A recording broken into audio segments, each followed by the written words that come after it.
Pemirsa, Himpunan Mahasiswa Program Studi Hukum Ekonomi Syariah Fakultas Studi Islam FSI Universitas Islam Kalimantan Uniska Muhammad Arsyad Al-Banjari menggelar kegiatan kuliah umum bertema Masa Depan Vintage Syariah dan Transportasi Digital yang Berkeadilan dan Berkelanjutan pada Kamis 30 Oktober 2025.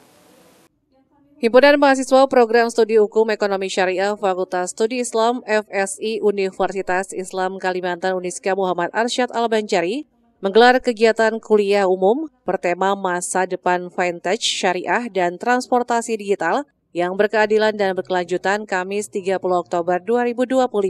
Kegiatan ini menghadirkan narasumber dari Otoritas Jasa Keuangan OJK serta akademisi Fakultas Studi Islam dengan tujuan memperluas wawasan mahasiswa tidak hanya dari sisi teoritis tapi juga dari aspek praktek di lapangan. Dekan Fakultas Studi Islam Uniska MAB Ahmad Hulaipi dalam sambutannya menyampaikan bahwa kegiatan kuliah umum ini merupakan bentuk komitmen fakultas dalam memperkuat pemahaman mahasiswa terhadap dinamika hukum ekonomi syariah di era digital. Yang mana mahasiswa hukum ekonomi syariah harus mampu memahami implementasi nilai-nilai syariah dalam praktek keuangan dan transportasi digital. Tidak cukup hanya memahami teori, tetapi juga harus melihat bagaimana norma syariah diimplementasikan dalam sistem ekonomi modern seperti vintage dan layanan digital.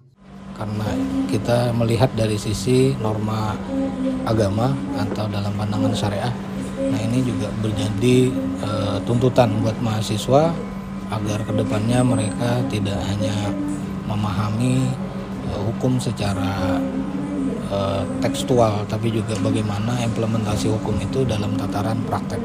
Nah, dan oleh karena itu mereka mengundang dari OJK selaku praktisi agar mudah memahami bagaimana implementasi dan hal-hal apa saja yang terkait dengan norma-norma syariah, khususnya berkaitan dengan vintage. Hulaipi menambahkan perkembangan vintage syariah menjadi salah satu tantangan sekaligus peluang besar bagi lulusan hukum ekonomi syariah. Dengan hadirnya regulasi dan pengawasan dari OJK, mahasiswa diharapkan dapat memahami bagaimana norma syariah diterapkan dalam instrumen keuangan digital, termasuk dalam pengelolaan dana, transaksi elektronik, dan lainnya. Murtasia, Banjar TV.